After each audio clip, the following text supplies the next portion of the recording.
practical man? When I was a kid, I used to wonder about Massasoit, and one of the things I wondered was, why would he welcome the English? Why would he be so kind to them? Because everybody said that, you know, he was such a humanitarian, that he felt sorry for the Pilgrims, so they gave him corn and all this stuff, you know. That's a big self-serving American myth.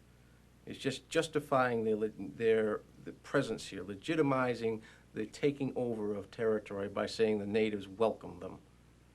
The native people that made alliance with Plymouth Colony, Massasoit's people, Pokanoket of the Wampanoag Nation, they made it basically because why would they want to have two enemies? The Narragansetts, whom they could probably consider to be their biggest threat, or these gnat-like English people that kept coming around the country, but they never seemed to stay before. Now all of a sudden they got a group of them that's building houses that have brought their families, women, first time English women have been in New England.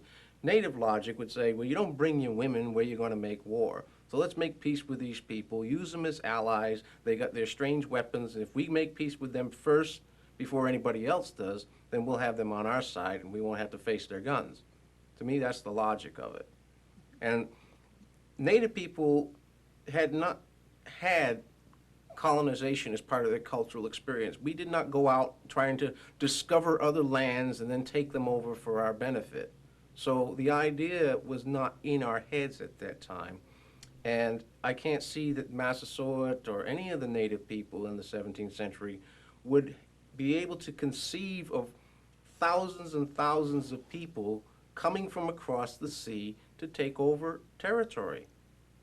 It would have not have been in their experience. There would not have been any elders to advise them that this had happened before, because it hadn't happened before. They expected people to be normal.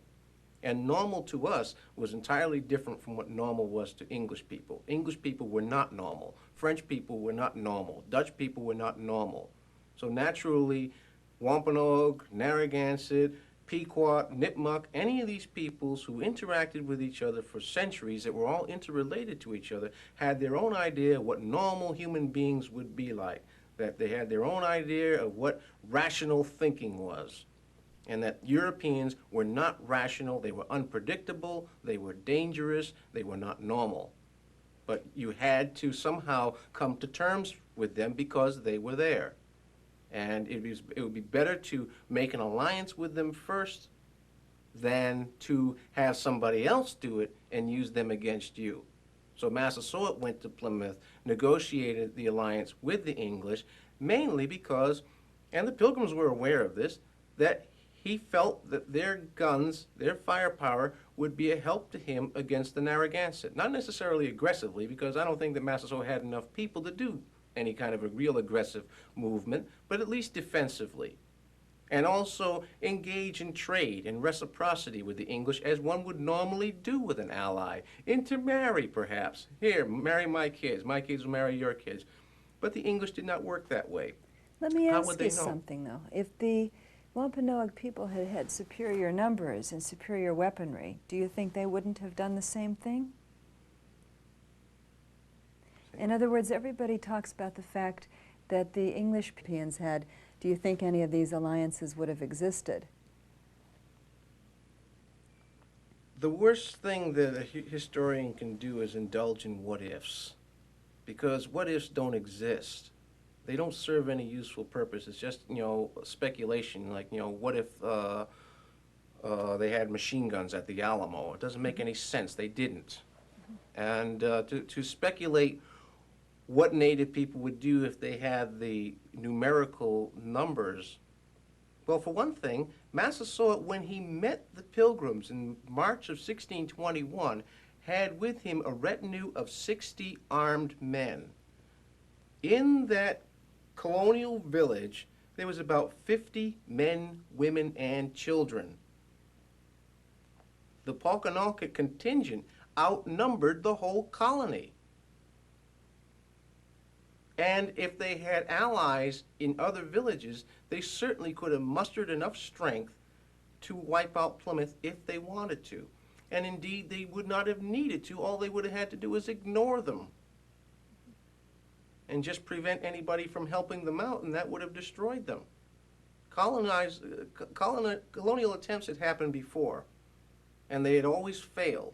Plymouth Colony was only the first permanent English settlement in southern New England, or in New England. The first permanent one. There had been many attempts before, as early as 1602, on Cuttyhunk Island, off of Cape Cod. But they never lasted, because they were very ill prepared. The Plymouth people were just simply lucky.